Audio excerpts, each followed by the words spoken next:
Good evening ladies. आप सबको एक बार फिर से देखकर खुशी हो रही है। आशा करती हूँ हम पिछले हफ्ते मिले थे और इन 7 दिनों में प्रभु हमारे साथ विश्वास योग्य रहा। आपके जीवन में वो आपके आगे आगे चल रहा है, जाने अनजाने रास्तों में भी। कितने लोगों ने इस हफ्ते हिम्मत बांध कर रखी? तो कितने लोग नदी के जैसे जी रहे हैं, तालाब के जैसे नहीं? अपने हाथ उठाकर बताइए। और कितनों ने दूसरों को बताया? बहुत ही अच्छा। हम यहाँ पर इसीलिए हैं कि हम इसे दूसरों के साथ भी बांटें। ये केवल बाइबल स्टडी ही नहीं, ये कोई क्लास नहीं है, थियोरी नहीं है, लेकिन बताइए ये क्या है? भोज है। हम केवल परमेश्वर का वचन पढ़ते ही नहीं हैं, हम उसे खाते हैं और पूरी तरह से उसे अंदर ले लेते हैं। परमेश्वर के जीवित वचन को काम करने देते हैं। हम प्रभु को नया आकार देने देते हैं कि हम लोगों को बिल्कुल नई कल्पनाएं देते जाए। हम यीशु को और जानने लगते हैं 2000 साल की पहली सदी के नजरिए से। पिछले हफ्ते हमने 7 हफ्ते की सीरीज के शीर्षक को हमने यहाँ पर देखा था। ये 3 शब्द हैं, लाल है, जो यीशु ने कहे थे उस स्त्री से जिसे 12 सालों से लहू बहने की बीमारी थी। उसे चंगाई देने के बाद बाइबल कहती है कि वो मुड़ा और उसे देखा। कितने लोग जानते हैं कि यीशु आपको देखने के लिए मुड़ेगा? वो आपको देखने के लिए मुड़ेगा। फिर उसे देखकर उसने कहा, ढाढ़स बांध पुत्री। ये हमें प्रोत्साहित तो करता ही है और उसके साथ साथ यीशु ने कहा कि ये वही यीशु है, अल्फा और ओमेगा, जो हमेशा के लिए जीवित है। वो आज हमसे कहता है। तो जैसे हम इस बाइबल की मेज पर वापस आते हैं, इसीलिए नहीं कि इसे पढ़कर हम बुद्धिमान बने, पर इसीलिए कि इसे खाकर हम जीवित परमेश्वर को जाने। वो कौन है और वो कैसा है, कि हम खुद को उसके मार्गों में और उसके हाथों में रखें कि वो आज के दिन हमारे अंदर काम करे। जैसे हम प्रार्थना के लिए तैयारी कर रहे हैं, मैं एक कोट से शुरू करती हूँ और ये कोट है ग्रेगरी द ग्रेट का। उन्होंने वचन के बारे में इस तरह से कहा, जैसे कि हम भोजन करने वाले हैं हमारे दूसरे भोज का, और उन्होंने इस तरह लिखा, वचन तो नदी के जैसा है, चौड़ा और गहरा। शुरू में कम गहरा रहता है कि उसमें से एक मेमना भी जा सके, और आगे जाकर इतना गहरा हो जाता है कि हाथी भी उसमें तैर सकता है। मुझे ये बहुत पसंद है कि वचन नदी के समान है, ये बहता जाता है। और अगर आप एक मेमने के समान हैं और आप अगर ऐसी जगह पर हैं कि आप चाहते हैं कि वचन में आप धीरे धीरे आगे बढ़े, कि आपको धोकर वो साफ कर दे, वो आपके लिए ऐसा ही करेगा। लेकिन अगर आप विश्वास में हाथी हैं, अगर आप विश्वास में कई सालों से प्रभु के साथ चल रहे हैं, तो वो उसमें भी आपसे मुलाकात करेगा। तो बहनों, मैं आपको प्रोत्साहित करना चाहती हूँ, जैसे हम बाइबल की मेज की ओर आ रहे हैं, जैसे कि भोज के लिए हम तैयार हो रहे हैं। इस कमरे में बहुत ही विविधता है, अलग होने पर भी हम सब एक है। अलग अलग जीवन है, अलग अलग कहानियां हैं और बहुत कुछ चल रहा है। पर मैं इतना जानती हूँ, चाहे आप हाथी हो या मेमने हो, इस नदी में उतरे, परमेश्वर के जीवित वचन की नदी में उतर जाएं और जहां आपको ले जाना चाहती है वहां चले जाएं। आज परमेश्वर को हम कहीं हमें ले जाने देंगे। हम 2000 साल पीछे चले जाएंगे, यीशु के पहले सदी के यहूदी संसार में। मैं हमेशा अपने कॉलेज के स्टूडेंट से यही कहती हूँ कि पहला कदम तो बाइबल पढ़ना नहीं होता है, पहला कदम तो प्रार्थना करना होता है, कि अपने आप को नम्र करें। कितने लोग खाना खाने के पहले प्रार्थना करते हैं? हाथ उठाइए। मध्य पूर्व में खाना खाने के पहले खाने पर आशीष की प्रार्थना नहीं करते, ये उनका तरीका नहीं है। ये एक करिस्मेटिक है। वो प्रार्थना करते हैं कि परमेश्वर को धन्य कहे भोजन देने के लिए।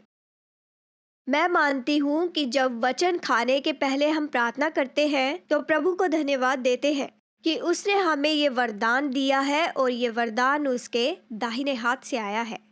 मैं चाहती हूँ कि आप अपना दाहिना हाथ लीजिए, जैसे हमने पिछले हफ्ते किया था और आज भी करेंगे और हर हफ्ते इसे करते जाएंगे। मैं चाहती हूँ कि आप अपना दाहिना हाथ अपनी दाईं बैठी हुई बहन के ऊपर रखिए बाइबल के अनुसार जो दाहिना हाथ होता है वो कृपा का हाथ होता है और ये तो आशीष का हाथ होता है। ये हाथ आदर का हाथ होता है और ये आदर से किसी के पास जाने के लिए होता है। अगर आप उनका नाम नहीं जानती तो नाम पूछकर प्रार्थना कीजिए। आज जीवित परमेश्वर से कर्ज चुकाने के लिए प्रार्थना करेंगे कि ध्यान ना भटक सके, कि जो बोझ हमें रोकता है और जो वस्तुएं हम पर दबाव डालती हैं कि ऐसी चीजें हमसे दूर हो जाएं, जैसे कि हम भोज के लिए तैयार हो रहे हैं। वचनों को देखेंगे यीशु की सेवकाई और उसके नजरिए के साथ में कि उसने किस तरह से स्त्रियों की सेवकाई की और उसका एक वचन भी खाली नहीं गया। तो आइए सिर झुकाकर प्रार्थना करते हैं। पिता, हम फिर से यहाँ पर आए हैं, एक और हफ्ता, एक और रात। प्रभु, हम इस मेज पर जैसे अपनी कुर्सी खींचते हैं तो प्राप्त करने की दशा में हम यहाँ आते हैं। प्रभु, हम बस खरोचना नहीं चाहते, अनाथों के जैसे भीख नहीं मांगना चाहते, परमेश्वर का वचन खाने के लिए मुश्किलों का सामना नहीं करना चाहते। प्रभु, हम इस मेज पर बेटियों के रूप में आते हैं। प्रभु, हम ये मांगते हैं कि तू अपने वचन को खोल और समझा कर बता। प्रभु, हम मांगते हैं कि वचन इन पेजेस से निकलकर हमारी आत्मा में और जीवन में आए। प्रभु, आज इस कर्ज को तू उतार दे, जैसे कि हम यहाँ पर अपने दूसरे भोज के लिए आए हैं। जो कहना है तू कह, जो करना है तू कर, अपने तरीके से काम कर। यीशु के नाम में मांगते हैं, आमीन। आमीन। तो जैसे हम आगे बढ़ रहे हैं तो चलिए पहले का सारांश देखेंगे। तो पिछले हफ्ते से हम सीख रहे हैं कि बाइबल तो पहले लिखी गई थी मध्य पूर्वी लोगों के द्वारा, मध्य पूर्व के संदर्भ के साथ, और ये हमारी समझ को बहुत ज़्यादा बढ़ा देगी कि बाइबल के लेखकों ने जो लिखा है उसे समझें, कि बाइबल के ये जो सब लोग हैं वो क्या कर रहे थे। जब हम अपना पश्चिमी चश्मा उतार देते हैं और मध्य पूर्वी चश्मा पहन लेते हैं, तब ये तो ऐसा होगा जैसे हम यीशु के साथ उसके घर जा रहे हैं। पिछले हफ्ते के उदाहरण को देखते हैं। आप में से कितने लोग खुश हैं हाई स्कूल में जिसको आपने डेट किया और आपने उसके साथ शादी नहीं की? और जितने लोगों ने उन्हें डेट किया था और उनसे शादी की, ओ आप भी यहाँ पर है। लेकिन कुछ होता है जब हम उस व्यक्ति को जानते हैं, उसके करीब, उसके संपर्क में आने के बाद। यीशु का जन्म अलग जगह पर हुआ और अलग दिन में हुआ, अलग परंपरा में, और वो अलग भाषा बोलता था। तो हम इस दरार को भरते चले जा रहे हैं पश्चिमी आधुनिक अमेरिकन स्त्रियों के समूह में, कि यीशु को और उसकी दुनिया को समझ जाएं। तो आज हम यहाँ पर मज़ा करने वाले हैं और ये नदी है और हमें ले जाएगी कहीं पर। तो आज मैं आपको ये विचारधारा यहाँ पर बताऊंगी। देखिए, इसे कहते हैं परंपरा का तरीका। हर एक परंपरा की अपनी कहावत या फिर वाक्य होते हैं। ये तरीका उन लोगों के समूह से जुड़ा है। अगर आप किसी तरह की परंपरा में रहते हैं, जब आप वहाँ सांस लेते हैं, टीवी देखते हैं, रेडियो सुनते हैं, तो देखिए वहाँ की परंपरा के अपने कथन और वाक्य होते हैं। हम जो पश्चिमी अमेरिकन हैं, हमारे भी परंपरा के कुछ तरीके हैं। तो इसे बताने के लिए मैं आपको कुछ उदाहरण देती हूँ। ये वाक्य है, इसे पूरा कीजिए। बस एक की ज़रूरत है। आप कुत्ते को नहीं सिखा सकते। वेगस में क्या होता है? आपने इस पर जोर से जवाब दिया है। ओह मेरे प्रभु, मैं आपके वेगस की कहानियां नहीं सुनूंगी। देखिए, ये हमारी परंपरा है। आप में से हर एक ने तुरंत ही इस वाक्य को यहाँ पर पूरा कर दिया, और ये तो हमारी परंपरा के ऐसे वाक्य और तरीके हैं। हमारे दिनों और समय की हम यहाँ पर रहे हैं, तो हम इन वाक्यों को समझते हैं। मैं आपसे एक सवाल पूछती हूँ, जो वेगस में होता है वो वेगस में रहता है, पर क्या आप कल्पना कर सकते हैं कि ऐसे लोग हैं जो अब से 2000 साल बाद जिएंगे अटलांटिक महासागर के उस पार, और वो अलग भाषा बोलेंगे और अलग परंपरा के होंगे। ज़रा सोचिए टेक्नोलॉजी किस तरह की होगी अब से 2000 साल के बाद। जब आप इतिहास में पढ़ते हैं, हमारे दिन और समय के बारे में पढ़ते हैं, और आप इस तरह की कहावत सुनते हैं कि वेगस में जो होता है वेगस में ही रहता है। तो फिर आपका सबसे पहला सवाल क्या होगा कि वेगस में क्या हुआ था? वेगस क्या था? वो कहाँ पर था? और 2000 साल पहले वेगस में किस तरह का काम हुआ था? किस कारण से लोग कहते हैं कि जो भी वेगस में होता है, वेगस में ही रहता है? तो इस बात से हम हैरान ना हो जब हम इन बातों को देखते हैं कि बाइबल तो इन पूरी यहूदी कहावतों के साथ भरी हुई है, उनके विचारों और बातों से, कि जब यहूदी व्यक्ति ने इसे कहा था तो आसपास का हर एक यहूदी व्यक्ति ये जान लेता था कि उनके कहने का क्या मतलब है। और कई बार हम पढ़ते हैं बाइबल, और हम बाइबल पढ़ते समय हमेशा इस तरह से करते हैं। कितने ऐसे लोग हैं जो बाइबल पढ़ते समय इस तरह से किया करते हैं? मैं हमेशा इसे करती हूँ। ये क्या है और इसका अर्थ क्या है? देखिए, अक्सर ऐसा होता है कि जब पारंपरिक रूप में ऐसा हो रहा होता है, वहाँ पर भाषा के रूप में कुछ हो रहा होता है, चाहे ये उनकी कहावत हो या किसी शब्द का अर्थ हो, लेकिन हम निश्चित नहीं जानते कि उस पल में क्या हो रहा था। मैं अपनी बुलाहट जानती हूँ, लोग मुझे बाइबल टीचर के नाम से जानते हैं, लेकिन मैं तो एक ब्रिज की तरह हूँ। मैं एक ऐसे पुल की तरह हूँ जो पश्चिमी चर्च को बाइबल के देश से जोड़ता है, ताकि हम बेहतर रूप से समझ पाएं कि यीशु कौन है, उसका क्या अर्थ है जो उसने नए नियम के सुसमाचार में कहा और जो उसने किया। खास करके हम लोग ध्यान दे रहे हैं यीशु और स्त्रियों के बारे में, पहली सदी में और अब। मैं चाहती हूँ कि हम पश्चिमी मिडल ईस्ट चार्ट को देखें जो हमने पिछले हफ्ते देखा था। मैं विश्वास करती हूँ कि आप इसे पढ़ रहे हैं और इस पर गौर कर रहे हैं, और मैं प्रोत्साहित करती हूँ कि इसे आप अपनी बाइबल में रखिए या रात को अपने बिस्तर के पास रखिए और इसे खोलिए और इसे आप लोग हमेशा पढ़ते चले जाइए। इसे प्रभु के साथ खाएं। वचन का भाग पढ़कर पश्चिमी सवाल पूछिए, उसी वचन का भाग पढ़कर मध्य पूर्वी सवाल पूछिए, और देखिए आपको कैसे अलग अलग प्रकाशन मिलेगा। आप इसे कैसे पढ़ सकते हैं, ये आपको किस तरह से अलग दिखाई देगा जब हम लोग मध्य पूर्वी चश्मे पहनते हैं। और आज हम लोग एक मुख्य बात पर विचार करेंगे जो चार्ट में तीसरे नंबर पर है। देखिए, यहाँ पर पश्चिम में हमारी परवरिश इस तरह से हुई है कि किसी चीज पर विश्वास करने के पहले हम उसे समझना चाहते हैं। आप ये मानते हैं तो हाथ उठाइए। अगर सच में मैं इसे चबाकर खाना चाहती हूँ तो मुझे इसे समझना होगा। मध्य पूर्व में जब वो वचन को देखते हैं तो वो पूरी तरह से इसे अलग से देखते हैं। वो ऐसा समझते हैं कि परमेश्वर पर विश्वास करना है, उसे उसके वचन से लेना है, और जो समझ है वो उसके ऊपर विश्वास के द्वारा ही आती है। ऐसे वाक्यों पर गौर कीजिए कि अब्राहम ने परमेश्वर पर विश्वास किया और ये उसके लेखे में धार्मिकता गिना गया। तो ये आपके जीवन में कैसा दिखेगा जब परमेश्वर के वचन पर आपकी पहुंच इस तरह होगी, इसके बजाय कि आप उसे समझें और फिर विश्वास करें। हम वचन खोलते हैं और हम प्रभु से कहते हैं, प्रभु हम तेरे वचनों पर विश्वास करते हैं, भरोसा रखते हैं। जो पढ़ने वाली हूँ उस पर विश्वास करती हूँ। मैं तेरे वचन को ले लेती हूँ और मेरे विश्वास से आने वाली समझ तू मुझे दे। मैं सोचती हूँ कि इसके लिए सबसे अच्छा उदाहरण है इस्राएल के इतिहास में जो हमें दिया गया है निर्गमन की किताब में।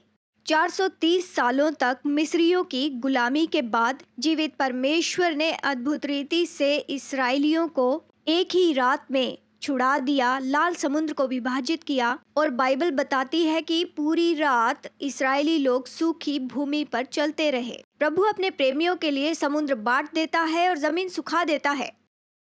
पूरा चमत्कार।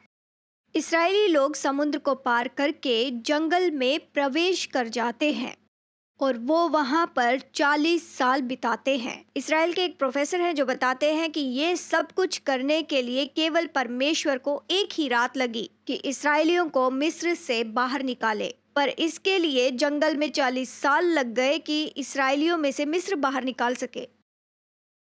जंगल में ऐसा समय था जब परमेश्वर उनके विश्वास को आकार दे रहा था और उनको बदल रहा था। उस परमेश्वर पर उनका भरोसा कि वो कौन है, कि वो कैसा है और वो किस तरह का है। और जंगल में रह के ज़्यादा समय नहीं बीता था। एक दिन वो सुबह उठे और उन्हें पता चला कि वो भूखे हैं। और बाइबल बताती है कि जब वो अपने तंबुओं में से बाहर आए तो उन्होंने क्या देखा कि उनके तंबू के सामने क्या है? मन्ना है। और उन्होंने उसे उठाया और खाना शुरू कर दिया। जब हम मन्ना ये शब्द सोचते हैं तो हम सोचते हैं कि ये रोटी है। बाइबल कहती है जंगल में जो मन्ना था वो धनिये के बीज के ऊपर शहद जैसे डाला हो। शहद पसंद है तो हाथ उठाइए। मैं सोचती हूँ कि मन्ना बहुत स्वादिष्ट होगा। लेकिन देखिए मन्ना ऐसा इब्रानी शब्द सुनाई देता था जो शब्द था माना, जो कि एक सवाल था। इब्रानी भाषा में माना इसका मतलब कि ये क्या चीज है।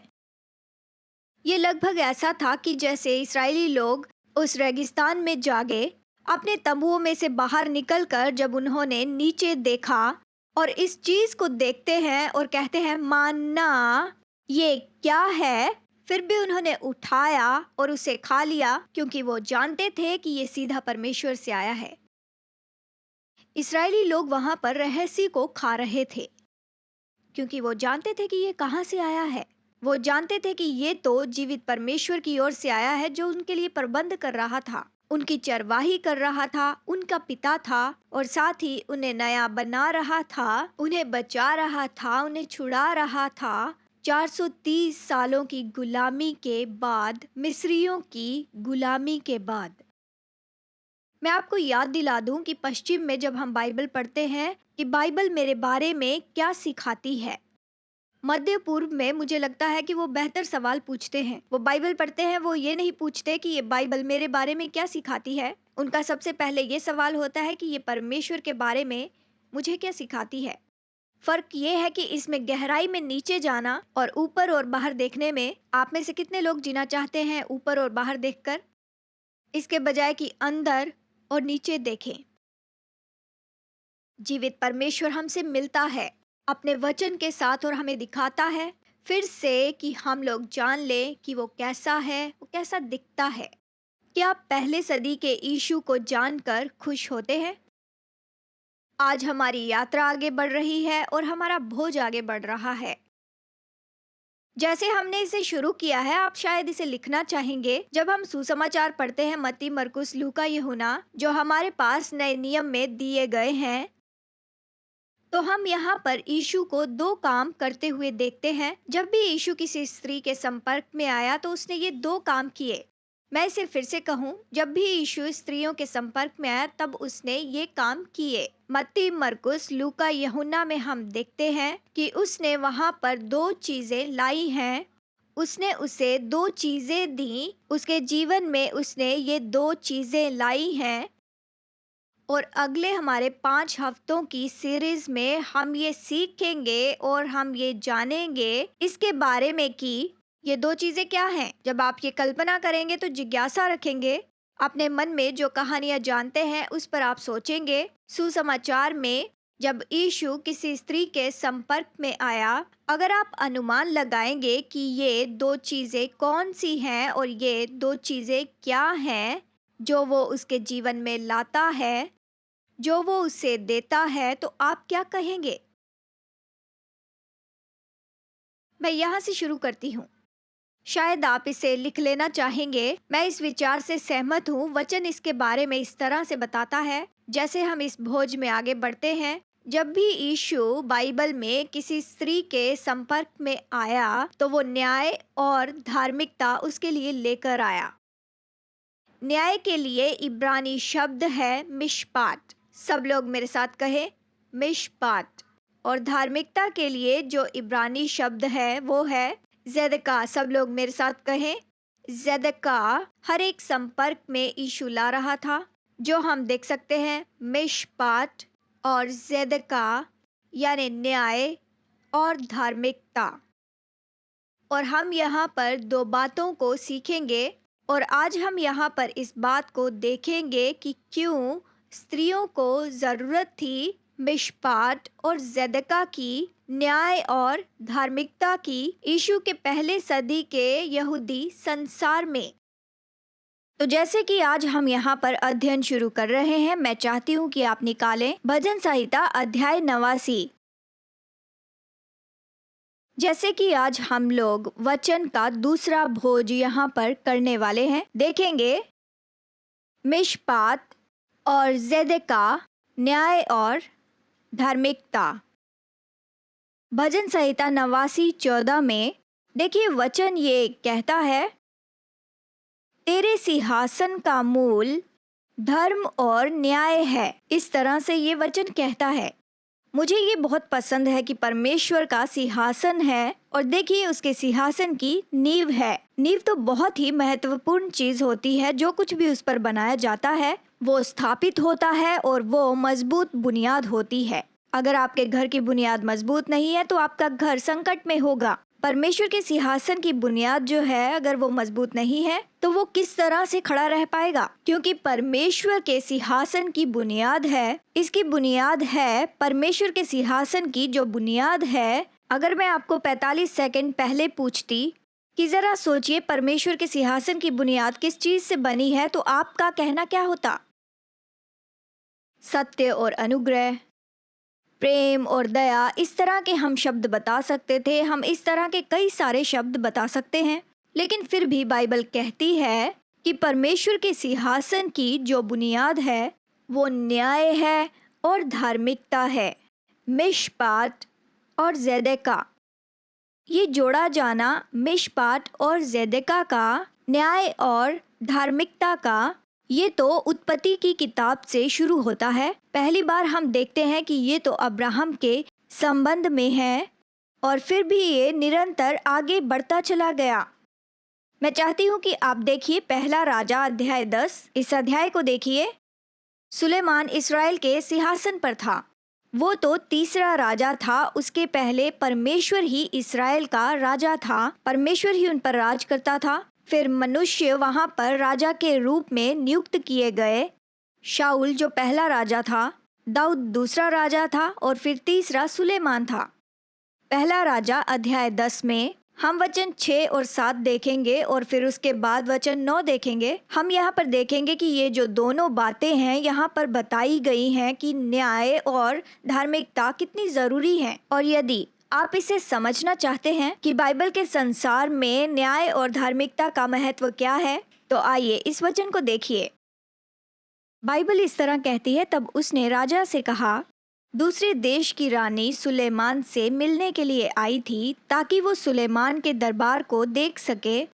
तेरे कामों और बुद्धिमानी की जो कीर्ति मैंने अपने देश में सुनी थी वो सच ही है, परंतु जब तक मैंने आप ही आकर अपनी आंखों से ये ना देखा तब तक मैंने उन बातों की प्रतीति ना की, परंतु इसका आधा भी मुझे ना बताया गया था। तेरी बुद्धिमानी और कल्याण उस कीर्ति से भी बढ़कर है जो मैंने सुनी थी। धन्य है तेरा परमेश्वर यहोवा जो तुझसे ऐसा प्रसन्न हुआ कि तुझे इस्राएल की राजगद्दी पर विराजमान किया। इस कारण उसने तुझे न्याय और धर्म करने को राजा बना दिया है। मिशपात और ज़ेदेका, ये तो बहुत ही महत्वपूर्ण बातें हैं और हम यहाँ पर इन्हें देखने वाले हैं। यीशु के स्त्रियों के साथ हर एक संपर्क के बारे में, मत्ती, मरकुस, लूका, यूहन्ना, नए नियम से।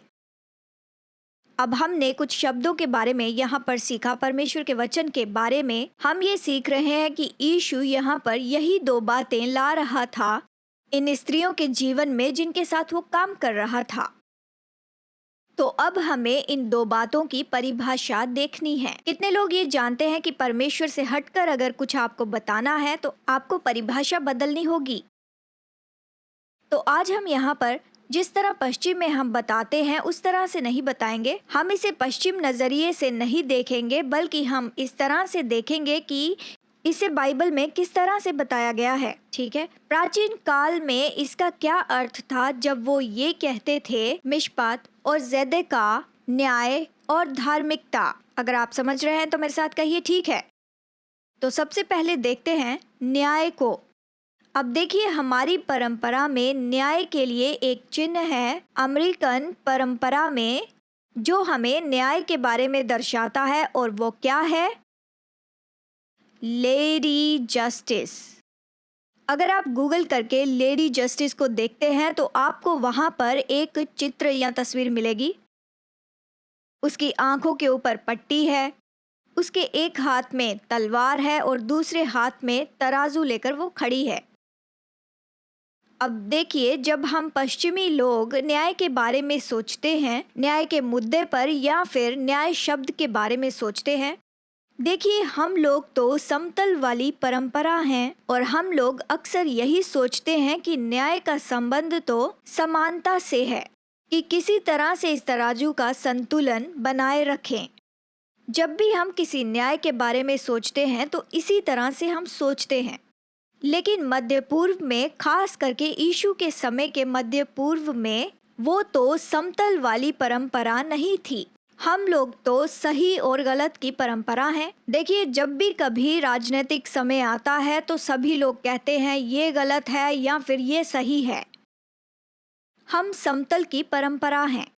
देखिए, मध्य पूर्व की जो परंपरा है वो इस तरह की सीधी परंपरा है।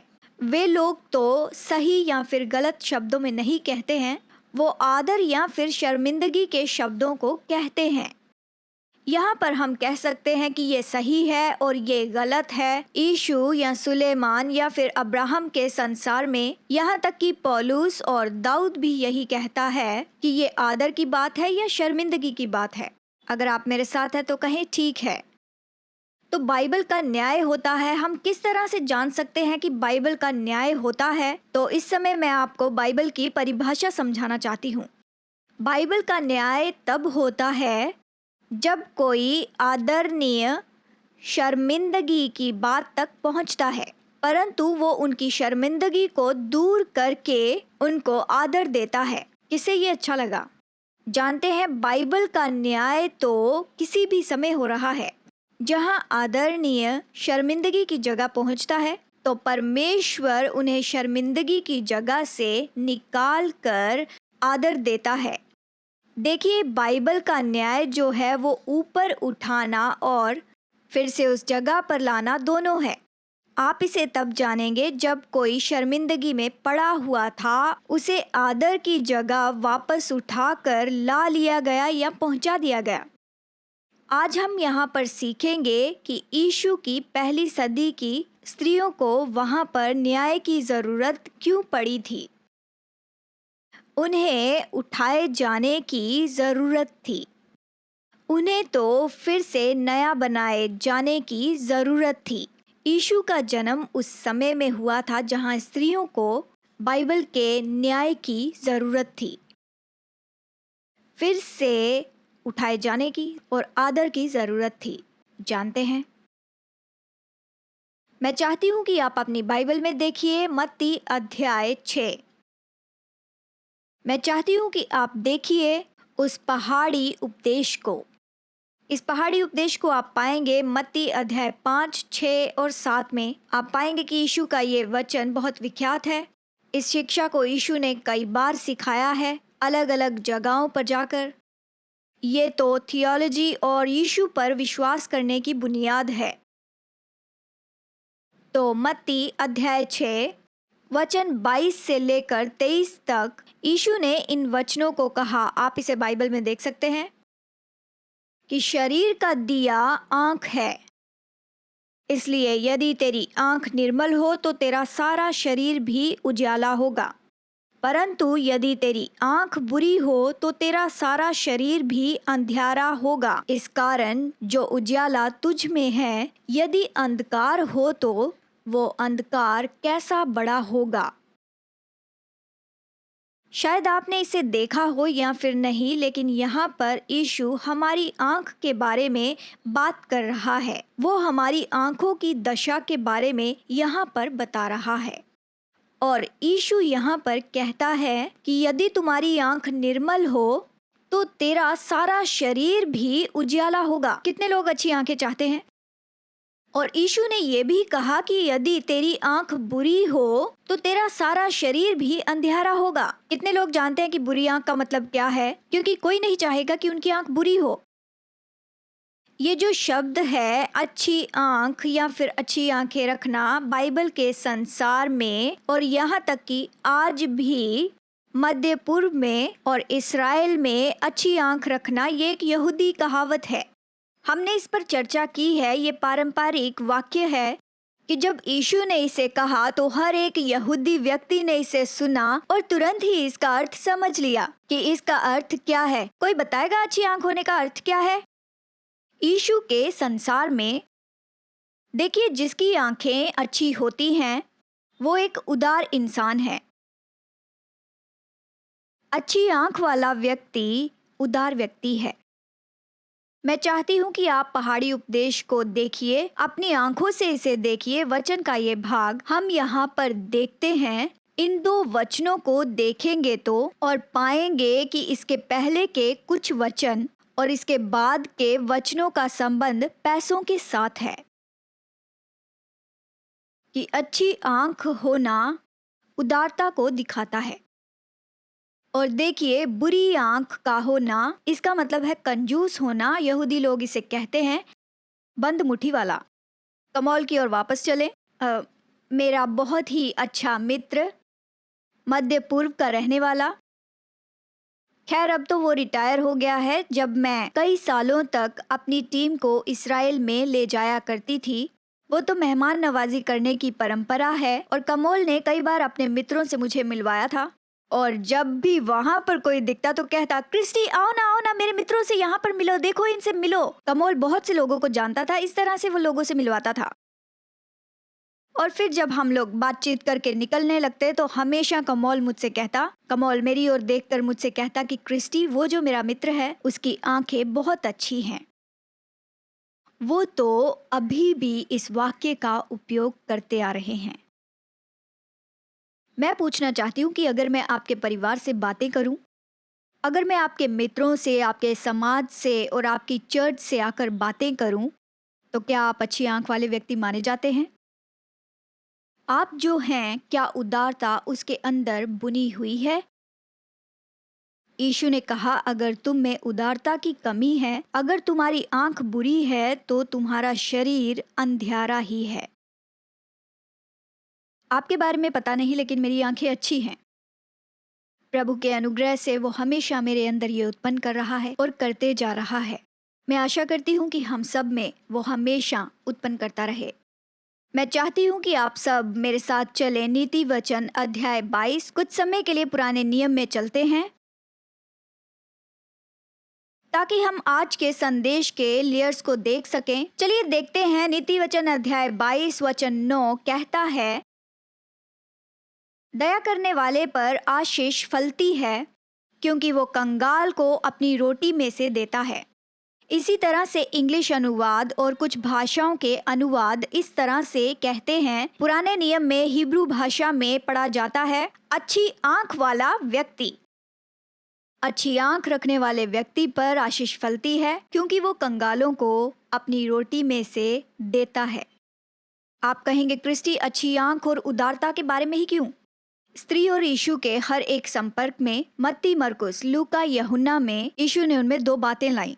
न्याय, जिस पे हमने चर्चा की, मिशपाट, आदर और शर्मिंदगी की परंपरा में न्याय आता है। जब आदरणीय नीचे शर्मिंदगी में गिर जाता है, फिर से ऊपर उठाया जाता है और उसका आदर उसे वापस मिलता है।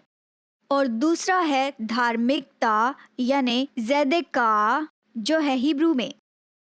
आप शायद इसे लिखना चाहेंगे। हिब्रू भाषा के बारे में इस तरह से कहा जाता है कि ये तो वर्ड पुअर लैंग्वेज है, और इसका अर्थ होता है कि हर एक हिब्रू शब्द के बहुत से अर्थ होते हैं। इसके अलग अलग विवरण होते हैं, अलग अलग लाइन, अलग अलग धागे जो बुने होते हैं, और इसके हर एक शब्द के अलग अलग अर्थ होते हैं, और जिस संदर्भ में शब्द उपयोग किया गया है और वही बताता है कि इस शब्द का अर्थ क्या होता है। इस तरह होता है। अक्सर जब भी हम धार्मिकता शब्द को या ज़ेदेका को सुनते हैं तो हम शुद्धता के बारे में सोचते हैं। मैं तो पापी थी और यीशु मसीह के लहू के द्वारा मैं धर्मी बनाई गई हूँ। मैं तो अशुद्ध थी और शुद्ध बनाई गई हूँ। हम धार्मिकता का संबंध जोड़ते हैं शुद्धिकरण से, या ऐसा व्यक्ति जो शुद्ध किया गया हो यीशु के साथ में हमारे संबंध के द्वारा। अब इसे थामे रहिए।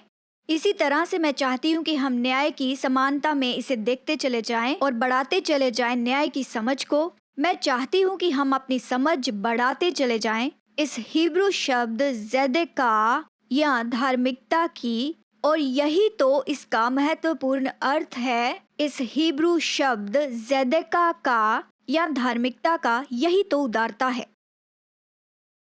पहाड़ी उपदेश में जब यीशु मसीह ने ये सिखाया कि जब तुम अपने धार्मिकता के काम करते हो और उनमें से एक देना है, जब तुम देते हो, दान देते हो, ये तो धार्मिकता का काम है और यही तो काम होता है ज़ेदेका का। धार्मिकता तो शुद्धिकरण है और हिब्रू भाषा में ये शुद्धिकरण से भी बढ़कर है। धर्मी व्यक्ति होने का मतलब है उदार व्यक्ति होना। धर्मी व्यक्ति होना तो अच्छी आंख वाला व्यक्ति होना है।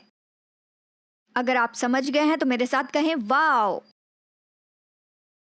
भाषाएं बहुत ही दिलचस्प होती हैं। जानते हैं बाइबल के संसार में, और देखिए आज भी इस्राएल में देखा जाए तो भीख मांगना ये आज भी इस्राएल में जाना पहचाना व्यवसाय है। यीशु की उस दुनिया में व्यवसायिक भिखारी थे। यीशु के समय और दिनों में ये किस तरह का दिखता था। अगर किसी को किसी तरह की परेशानी होती थी, जैसे कि अंधापन या लंगड़े हैं या किसी का हाथ नहीं है या पैर नहीं है, आप ये नहीं कह सकते कि मुझे सिर में दर्द है और मैं काम नहीं कर सकता। या फिर आपको किसी तरह की शारीरिक परेशानी है जिससे आप लोग कोई भी आदरणीय काम नहीं कर सकते कि कमाई करके अपने परिवार की देखभाल कर सकें। इस आदर और शर्मिंदगी की परंपरा में अपने परिवार की देखभाल करने के लिए भीख मांगने के व्यवसाय को ही सही माना जाता था। अच्छी आंख होना इसीलिए इतना महत्वपूर्ण था यीशु के संसार में। ज़ेदेका धार्मिकता यानी अच्छी आंख रखना, ये तो मध्य पूर्वी संसार का सबसे जरूरी स्वभाव गुण है। अगर कोई व्यक्ति जिसके पैर हों वो सामने से ऐसे चला आए कि जैसे उसके पैर ना हो, हम उसे लंगड़ा समझेंगे और फिर लोग उसे भीख देते थे और वो परमेश्वर को धन्यवाद देते थे कि उनके पैर हैं, और वो इस परिवार की मदद करते थे जिनके पिता के पैर नहीं हैं। अगर आप समझ गए तो मेरे साथ कहें ठीक है। तो ऐसा व्यक्ति जो कि अपाहिज हो, जो काम नहीं कर सकता, और उन दिनों में यानी यीशु के दिनों में उन्होंने कोई पढ़ाई लिखाई ना की हो और उसकी ज़रूरत भी नहीं थी क्योंकि वो अपने व्यवसाय को जानते थे। वो क्या था? वो तो भीख मांगने का काम था। और अगर आप अपने व्यापार में पिता की मदद नहीं करते हैं और अगर आप अपाहिज हैं तो इसकी भी ज़रूरत नहीं है, तुम्हें काम करने की ज़रूरत नहीं, क्योंकि हम जानते हैं तुम्हारा व्यवसाय क्या होगा, क्योंकि तुम तो एक भिखारी ही बनोगे। अब हम आते हैं यूहन्ना अध्याय 5 में, बैतसैदा की होदी के पास, जहां बाइबल बताती है कि यीशु ने उस मनुष्य को देखा और वो तो एक रोगी था, एक लंगड़ा था, और वो तो अपने पैरों को हिला नहीं सकता था। और बाइबल हमें बताती है कि 38 वर्षों से वो इस दशा में था। और बाइबल बताती है कि यीशु उसके पास जाकर उससे पूछता है बहुत ही एक दिलचस्प सवाल। उस लंगड़े व्यक्ति से जो 38 वर्षों से रोगी था, उस लंगड़े व्यक्ति को देखकर जो 38 वर्षों से रोगी था, उससे यीशु कहता है कि क्या तू चंगा होना चाहता है, या क्या तू चंगाई पाना चाहता है। कितने लोगों ने पढ़कर ये सोचा होगा कि ये तो एक अजीब सा सवाल है। कौन ऐसा है जो 38 वर्षों से बीमार है और वो चंगाई ना पाना चाहे। लेकिन अब परंपरा के हिसाब से अगर देखा जाए तो हम ये समझते हैं ये तो करुणा है जिस कारण यीशु ने इस व्यक्ति को ये सवाल पूछा। हम ये नहीं जानते कि उसकी उम्र क्या होगी, लेकिन ये जानते हैं कि वो 38 सालों से वहाँ पर था। एक ऐसा व्यक्ति जो 38 सालों से बीमार पड़ा हुआ है, अपाहिज है, तो उसका व्यवसाय क्या होगा? भीख मांगना। तो जब यीशु ने उससे पूछा तो बस वो यही तो कह रहा था कि मैं तुम्हें चंगाई दूंगा, लेकिन जो मैं तुम्हें चंगाई दूंगा तो क्या तुम उस चंगाई को संभाल पाओगे? क्या तुम चलना सीखने के लिए तैयार हो कि अच्छे से चल पाए? यीशु का उस मनुष्य से इस तरह सवाल पूछना उसका एक और कारण है। देखो, मैं तुम्हारे पैरों को चंगा कर सकता हूँ, लेकिन कल तुम किसी और समस्या के साथ जागोगे तो ये क्या है? तुम फिर भीख नहीं मांगोगे, और शायद तुम पढ़े लिखे भी तो नहीं हो, और शायद हो सकता है कि तुम अपने काम को वापस ना पाओ। कि अपने पैरों को वापस पा सको, तो फिर तुम्हारे व्यवसाय का क्या होगा? और तुम तो भीख भी नहीं मांग सकोगे, तो अपने परिवार को तुम कैसे पालोगे? अपने परिवार की परवरिश किस तरह से कर पाओगे? भीख देना बाइबल के संसार में बहुत महत्वपूर्ण है। यीशु के जीवन में अच्छी आंख वाला व्यक्ति होना बहुत ही महत्वपूर्ण है। हम अच्छी आंख वाली स्त्री होना चाहते हैं। जानते हैं, जब मैं टीम को इस्राएल ले जाती हूँ, मैं उन्हें 12 सालों से देखती आ रही हूँ। हमेशा उन्हें जैतून के पहाड़ पर देखती हूँ। वो 80 साल के होंगे। मुझे पता नहीं कि उन्हें क्या हुआ होगा, लेकिन उनकी जो पीठ है वो इस तरह से पूरी मुड़ी हुई है। वो इस तरह से चलते हैं।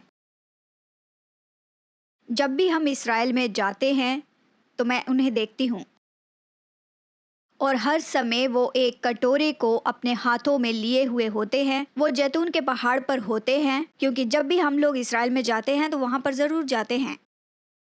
और जब भी हम इस व्यक्ति के पास से जाते हैं तो वो अपने कटोरे को हिलाता है, और आप उसे ये कहते सुनेंगे, ज़ेदेका, ज़ेदेका, धार्मिकता, मेरे लिए अच्छी आंख रखो। अच्छी आंख रखना यानी उदार होना। देखिए, यीशु के संसार में यही तो मायने रखता है, और ये क्या है? धार्मिकता। और देखिए, जब भी यीशु स्त्री के संपर्क में आया, मत्ती, मरकुस, लूका, यूहन्ना, और वो लाया इन 2 बातों को उसके जीवन में, मिशपात और ज़ेदेका, न्याय और धार्मिकता को। अब मैं यहाँ पर आपको एक बहुत ही सरल सा चित्र दूंगी, और ये है स्त्रियों के इतिहास का, उस इस्राएल की परंपरा का जो उत्पत्ति से शुरू हुआ। और मैं मानती हूँ कि ऐसी बहुत सी कठिन कहानियाँ हैं, यानी ऐसी बातें जो बाइबल में स्त्रियों के साथ हुई। मैं यहाँ पर खड़े रहकर अभी बताना चाहती हूँ। मैं यहाँ पर क्या करूँगी कि कुछ मोतियों को लूँगी और आपके लिए माला में एक साथ उन्हें पिरोऊंगी और विस्तार से बताऊंगी, कि आपको दिखाऊं कि स्त्रियों की बहुत ही अच्छी शुरुआत हुई बाइबल की कहानी में। चलिए, मैं अलग तरीके से बताती हूँ। इस कहानी की शुरुआत में ही परमेश्वर के पास अच्छी योजना थी, बहुत ही अच्छा उद्देश्य और बहुत ही अच्छा नजरिया स्त्रियों के लिए। चलिए देखते हैं। तो जैसे हम इसे देख रहे हैं, आप इसे लिखना चाहेंगे। चलिए शुरू करते हैं हव्वा से, जो सबसे पहली स्त्री थी। उसके नाम का अर्थ है जीवन या जीवन देने वाली। मुझे ये पसंद है। आदम को हिब्रू में आदमा कहा गया, और इसका मतलब है मिट्टी से, भूमि से या जमीन से। और जब हम हिब्रू में उत्पत्ति की किताब पढ़ते हैं तो ये इस तरह से है कि प्रभु परमेश्वर ने मनुष्य को मिट्टी से बनाया और उसमें जीवन डाला। स्त्रियों हमारा शुरू से ही बहुत ही अच्छा नाम है। हवा तो वरदान थी, जीवन तो उसी के द्वारा आता है। उसी ने आदम को लाभ दिया, उसने उसकी सराहना की। हमारी बहुत अच्छी शुरुआत है। और अगली है मिरियम। ये तो मूसा और हारून की बड़ी बहन थी। अद्भुत रीति से लाल समुंदर पार करने के बाद निर्गमन 15 में मिरियम का ये गीत वचन में लिखा गया था। मिरियम अच्छी स्त्री थी, अच्छा इतिहास, अच्छी शुरुआत थी। फिर हम देखते हैं दबोरा के बारे में। जैसे वो कहते हैं डबोरा इस्राएल में, वो और बाराक। जब सिसरा जो याबीन राजा का सेनापति था, ये कनानी जब इस्राएल में आते थे, उनकी सारी फसल को चुरा लेते थे और इस्राएली पुरुषों के विरुद्ध में युद्ध किया करते थे। ये तो दबोरा और बाराक थे। और ये दबोरा इस्राएल की न्यायी थी। जब हम सोचते हैं जज, तो ये जज जूरी थी। आप जज जूरी के बारे में ना सोचिए। इस समय के जो जज थे, न्यायी थे, वो योद्धा होते थे। वो तो इनकी लीडर थी। और सिसरा इस युद्ध में से भाग जाता है, तब बाराक और इस्राएली जीत जाते हैं। अब पुराने नियम की एक बहुत ही मेरी पसंदीदा स्त्री के बारे में देखते हैं, याएल। मेरे साथ सब लोग कहें याएल। हिब्रू में इसका मतलब है पहाड़ पर रहने वाली बकरी। कौन अपनी बेटी का नाम ऐसा रखना चाहेगा? आपको ये अच्छा लगेगा। हिब्रू में उसका नाम एक वर्ब है। क्या उसने अपना जीवन इस तरह जिया? तो देखिए, दुष्ट सिसरा उस युद्ध से भाग रहा था और याएल के टेंट में आता है और याएल का पति वहां पर नहीं था, वो शायद सिसरा के लोगों से लड़ रहा था। तो सिसरा जो है वो याएल के तंबू में आता है। बाइबल कहती है कि उसने कुछ पीने के लिए उसे दिया, शायद उसमें नींद की दवाई उसने डाल दी होगी, कुछ भी हो सकता है, उस जमाने में जो भी उपलब्ध हुआ होगा। और फिर वो गहरी नींद में ही उसके तंबू में सो जाता है।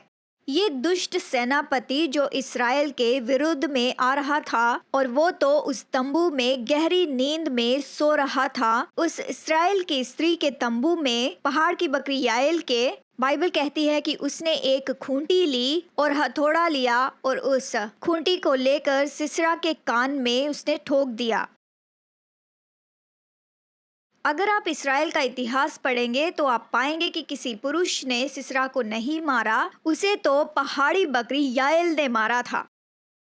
मैं चाहती हूँ कि जब आप प्रेग्नेंट होंगी तो अपनी बेटी का नाम याएल रखें। आप आज के भोज के बाद साइन अप कर सकते हैं, लेकिन हमें ये नाम यहाँ पर बताना होगा। महान कहानी है।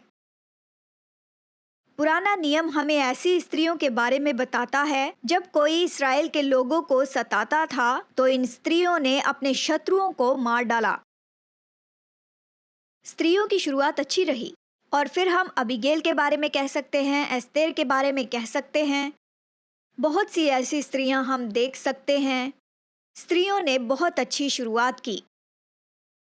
तो अद्भुत प्रश्न यहाँ पर यही है, यीशु का जन्म ऐसे समय में हुआ जब स्त्रियों को न्याय और धार्मिकता की बहुत जरूरत थी। उन्हें केवल उठाए जाने की ही जरूरत नहीं थी, पर उदारता के साथ उठाए जाने की जरूरत थी। यीशु का जन्म ऐसे समय में हुआ जब स्त्रियों को आदर नहीं मिलता था। स्त्रियां आदर के साथ जुड़ी हुई नहीं थी, शर्मिंदगी से जुड़ी थी। ये सब देखने के बाद मेरा सवाल यही है कि फिर उसे ये कहाँ से मिला? तो फिर ये ढलान कहाँ से आई? उन दिनों में स्त्रियों का जो आदर था वो खो गया था, आदर नहीं मिला। मैं सारांश में आपको कुछ बातें यहाँ बताती हूँ। ये सब कुछ तब हुआ, ये तो वो समय काल था बाइबल के उस सफ़ेद पेज का जो मलाकी और मत्ती के बीच में है। ये वो 400 साल हैं जो पुराने नियम और नए नियम के बीच में थे, जिसे दो नियमों के बीच का समय माना जाता है। और सारांश में मैं आपको चित्र बताऊं कि स्त्रियों के साथ क्या हुआ। ये तो इसी समय में हुआ, यानी दो नियमों के बीच के समय में। तब सिकंदर महान और ग्रीक लोग यहाँ भूमिका निभाते हैं। और सिकंदर तो एक हेलेनिक था, और हेलेनिक का मतलब ग्रीक है। वो तो जयवंत था और साथ ही एक मिशनरी था।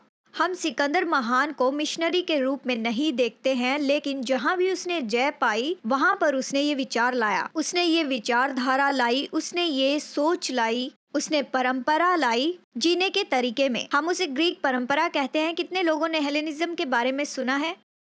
हेलेनिज्म ग्रीक परंपरा है। जब सिकंदर महान किसी लोगों के समूह को जीत लेता था, समझ लेता था कि मैंने तलवार से जीता है, मुझे तलवार से ही तुम्हें अपनी अधीनता में रखना होगा, या मैं तुम्हें कुछ और दे सकता हूँ। तो सिकंदर महान ने दुनिया को दी ग्रीक परंपरा या हेलेनिज्म की परंपरा उसने दी। हमें स्कूल जाकर कुछ समय हो गया है, तो हेलेनिज्म की छोटी परिभाषा ये होगी, एक शब्द में कहें तो वो वेगस था। हेलेनिज्म एक नैतिक वास्तविकवाद है। अगर स्वादिष्ट है तो खाओ, अगर कोशिश करनी है तो कोशिश करो, कुछ भी गलत नहीं है। मनुष्य तो सारी बातों से मिलकर बना हुआ है।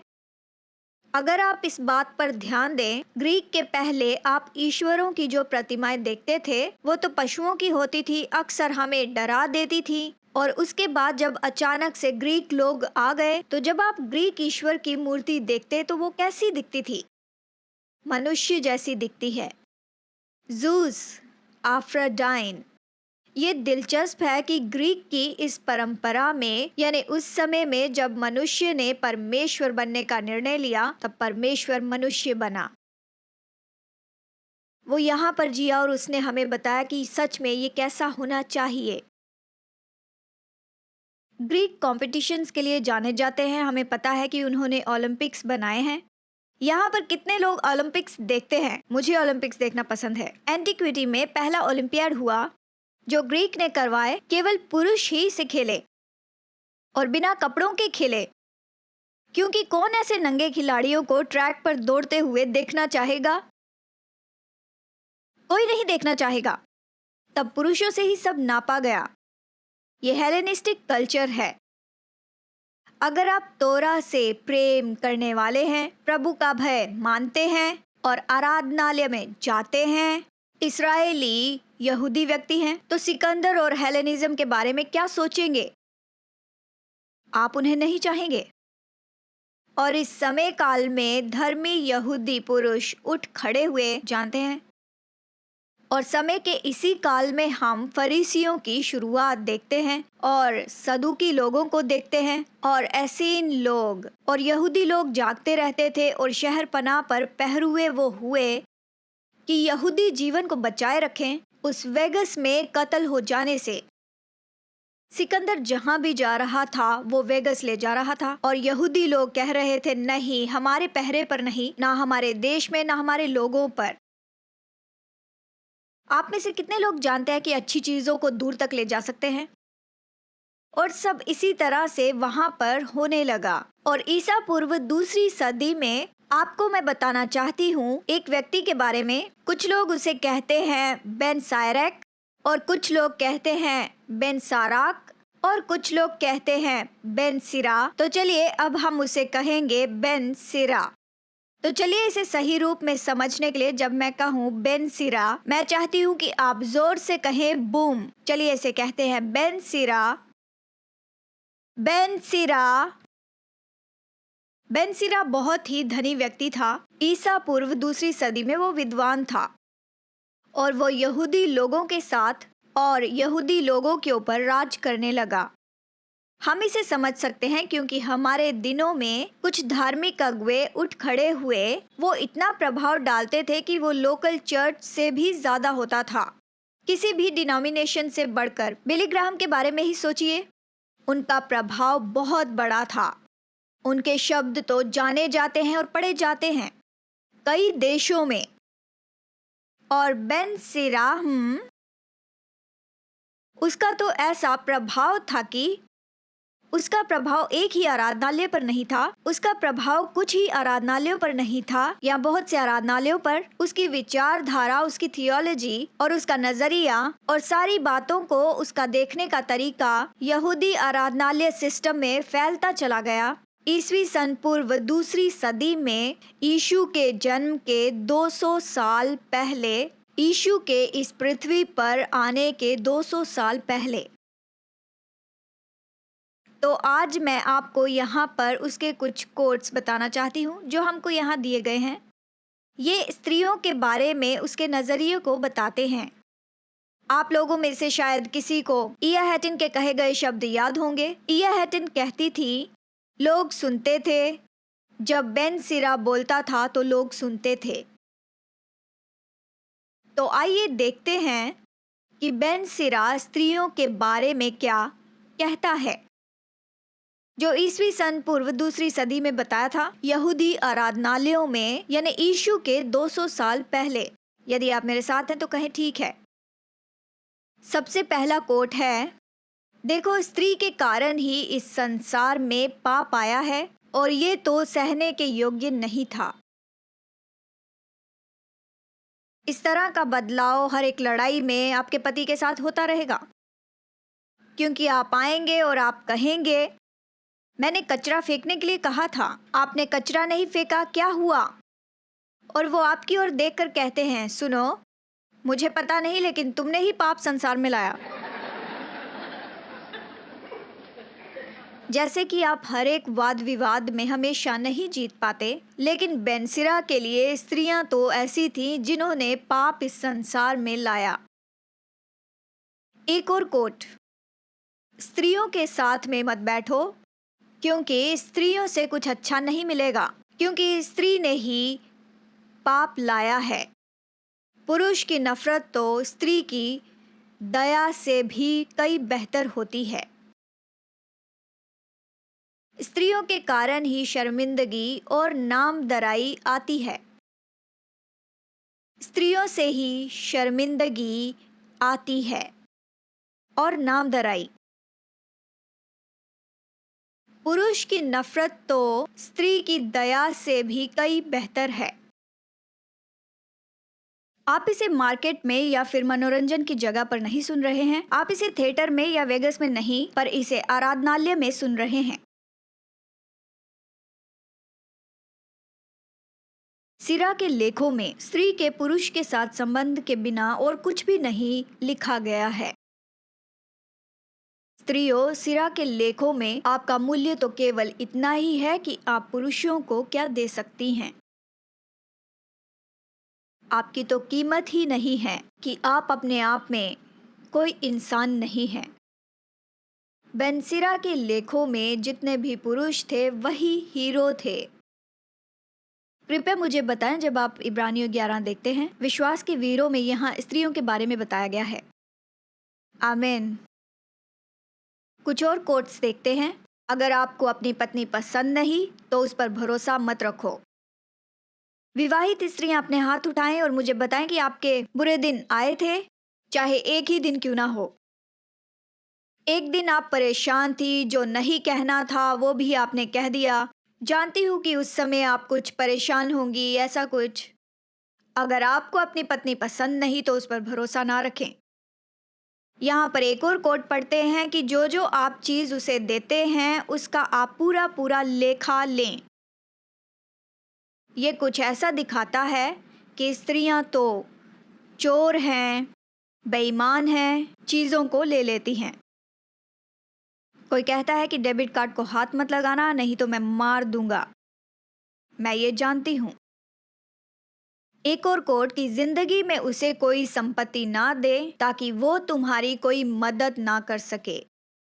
उसे कोई संपत्ति ना देना पूरे जीवन भर। विद्वान डॉक्टर केनेथ बेली बेनसिरा और उसके लेखों के बारे में बताते हैं। जबकि वो इन सारी बातों के बारे में बताता है, वो बताते हैं कि कैसे बेनसिरा के लिए बेटी तो नुकसानदायक ही है, ये केवल हानि के लिए ही है।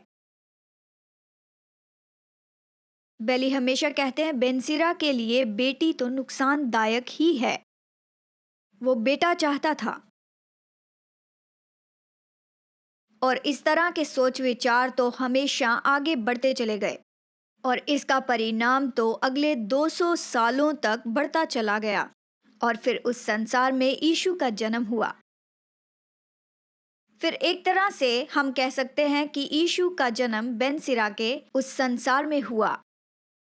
ईसवी सन की पहली सदी में स्त्रियों के साथ इसी तरह का व्यवहार होता था। जब यीशु इस संसार में आया तो वो इसी तरह के संसार में उसने जन्म लिया और वो पला बढ़ा। तो चलिए, इस संदेश के अंत में मैं एक वचन पढ़ना चाहती हूँ। आप भी मेरे साथ इस वचन को पढ़िए। मेरे साथ में देखिए यूहन्ना अध्याय 1 वचन 5। हम इस वचन को बेहतर रूप से समझने की कोशिश करेंगे कि यीशु की पहली सदी के समय में स्त्रियों के लिए कितना मुश्किल समय था। यूहन्ना अध्याय 1 वचन 5 कहता है, ज्योति अंधकार में चमकती है और अंधकार ने उसे ग्रहण नहीं किया। आज हम इस बात को यहाँ पर देख रहे हैं कि स्त्रियों का जो संसार था वो कितना बुरा दिखता था। यीशु के दिनों में स्त्रियों के बारे में क्या सिखाया जाता था कि स्त्रियां क्या हैं और वो किस तरह दिखती हैं। आज हमारा सवाल ये है कि यदि यीशु अभी इस संसार में जन्म लेता है तो क्या वो बेनसिरा के साथ में सहमत होगा या फिर नहीं होगा? क्या उसकी थियोलॉजी, उसके काम और स्त्रियों के साथ में उसका व्यवहार, क्या ये उसके साथ सहमत होगा जो 200 सालों से वो सुनता आ रहा था? या जब यीशु सबके सामने आएगा तो वो सबसे अलग दिखेगा और सुनाई देगा इस 200 साल की विचारधारा से? कितने लोग चाहते हैं कि यीशु इन सारी विचारधाराओं से कुछ अलग करेगा? अब हम यहाँ पर स्त्रियों की जरूरतों के बारे में समझ रहे हैं। यीशु का जन्म ऐसे संसार में हुआ जहाँ स्त्री शर्मिंदगी से बंधी थी। वो तो यहाँ निचले स्थान पर थी। क्या उसे बस थोड़ा सा ही न्याय चाहिए था कि यीशु उसे यहाँ से यहाँ पर लेकर आए? नहीं, हम तो ये देखना चाहते हैं कि यीशु उसे यहाँ से यहाँ लाया, कि जैसा उसका सम्मान शुरू से था उसे वैसा मिल सके।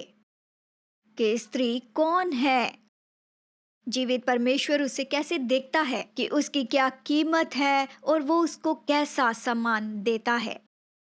तो अब हम ये समझ पाते हैं कि यीशु ने जब भी स्त्री के साथ संपर्क किया कि किस तरह से उसने स्त्री को ऊंचा उठाया और उसका आदर उसे वापस लौटाया। जानते हैं, स्त्रियों के संबंध में अगर आप जानना चाहते हैं कि यीशु कौन है, ये वो है जब आप शर्मिंदगी की जगह पर होते हैं तो वो आपसे मिलता है, आपकी कहानी के बीच में आपको देखता है, वो आपको ऊंचा उठाता है और वो आपको आदर वापस देता है और आपको न्योता देता है कि उस जगह से आगे बढ़ते जाएं। वो यही तो है, वो यही तो करता है। मैं संदेश के अंत में मेरा पसंदीदा वाक्य कहना चाहती हूँ। ये वाक्य तो मेरे दिल में है। मैं चाहती हूँ कि आप सब इसे लिख लें और एक नदी के समान अपना जीवन जिएं और दूसरों को बताते चले जाएं। जैसे कि ये संदेश खत्म हो रहा है, मैं कहती हूँ, यीशु इसीलिए नहीं आया कि चीज़ों को उल्टा सीधा करे, बल्कि यीशु इसीलिए आया कि वो उल्टी चीज़ों को सीधा करे। यीशु इसीलिए नहीं आया कि चीज़ों को उल्टा सीधा करे, बल्कि वो इसीलिए आया कि उल्टी चीज़ों को सीधा करे। स्त्रियों, अगले 5 हफ्ते में हम लोग स्त्रियों के संपर्क में यीशु की कहानियों को खाते चले जाएंगे और फिर हर एक संपर्क में हम देखेंगे मिशपाट और ज़ेदेका न्याय के साथ धार्मिकता को, जो उदारता से ऊपर उठाना है और फिर से आदर लौटाना है। तो कौन अगले हफ्ते आएगा?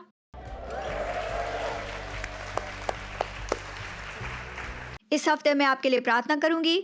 आपका हफ्ता अच्छे से बीते, नदी के समान जिए, तालाब जैसे नहीं। सब बातों में ढाढ़स बांध बेटी, यीशु ने जो उसके लिए किया वो हमारे लिए भी करेगा। बाय।